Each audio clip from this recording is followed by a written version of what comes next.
Délit Vachou, de l'info vachement fraîche livrée chez vous.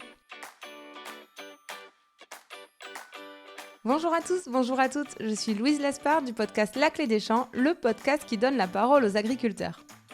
Avec Délit Vachou, je vous propose d'apprendre 5 infos incontournables sur le monde agricole pour que vous deveniez incollable en agriculture. Allez, installez-vous confortablement, mettez les pieds sous la table et prenez un pot de crème ou de lait, car aujourd'hui ça va piquer, je vous livre à domicile du piment. Info numéro 1. Le piment est un fruit qui nous vient d'Amérique centrale et d'Amérique du Sud. Cultivé depuis plus de 6000 ans, il faisait partie intégrante de l'alimentation des civilisations précolombiennes. Les Aztèques et les Mayas utilisaient déjà des piments pour assaisonner leurs plats et même pour leurs propriétés médicinales. C'est grâce aux explorations de Christophe Colomb que le piment a été introduit en Europe et en Asie, où il a rapidement conquis le palais des plus audacieux. Au fil des siècles, chaque région a su s'approprier ce condiment épicé, développant ses propres variétés et techniques de culture. Par exemple, au Pays Basque, un piment s'est distingué de tous les autres, le fameux piment d'Espelette, véritable fierté locale et emblème culinaire.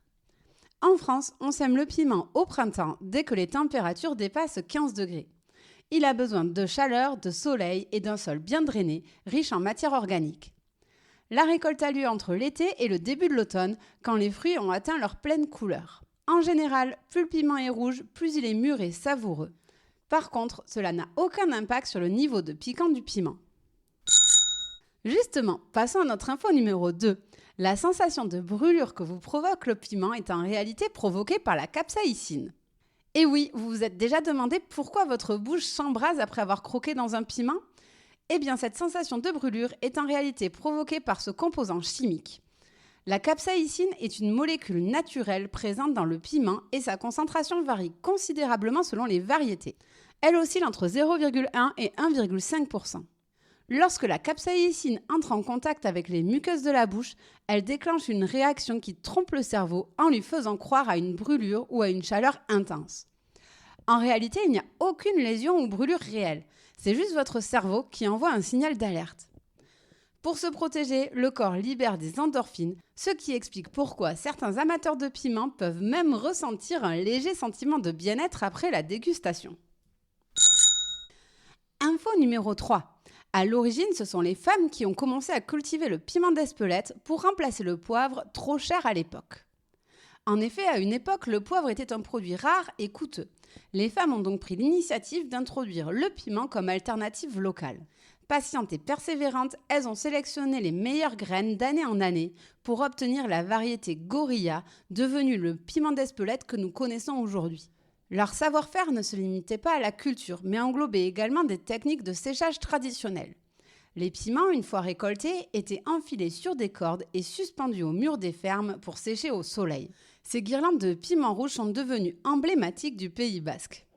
Aujourd'hui et de manière générale, le piment s'achète donc en poudre, frais ou alors en corde. Info numéro 4. Le piment d'Espelette a bien failli disparaître dans les années 80. Face aux difficultés économiques et au manque d'organisation de la filière, les producteurs ont vu leur production menacée. En 83, une coopérative a été créée pour structurer la filière et professionnaliser la transformation du piment. Mais cette tentative s'est soldée par un échec conduisant à sa fermeture. Loin de se laisser abattre, les producteurs ont uni leurs forces pour préserver ce patrimoine culinaire. En 93, ils ont fondé un syndicat qui a permis de redonner un nouvel élan à la production.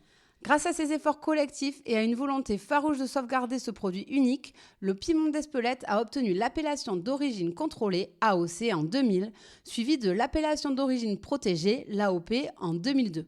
Aujourd'hui, il est devenu un symbole fort de la gastronomie basque et un gage de qualité. Enfin, dernière info, le piment n'échappe pas à la règle et subit lui aussi l'impact du changement climatique. Avec des étés de plus en plus secs, les producteurs font face à un véritable casse-tête.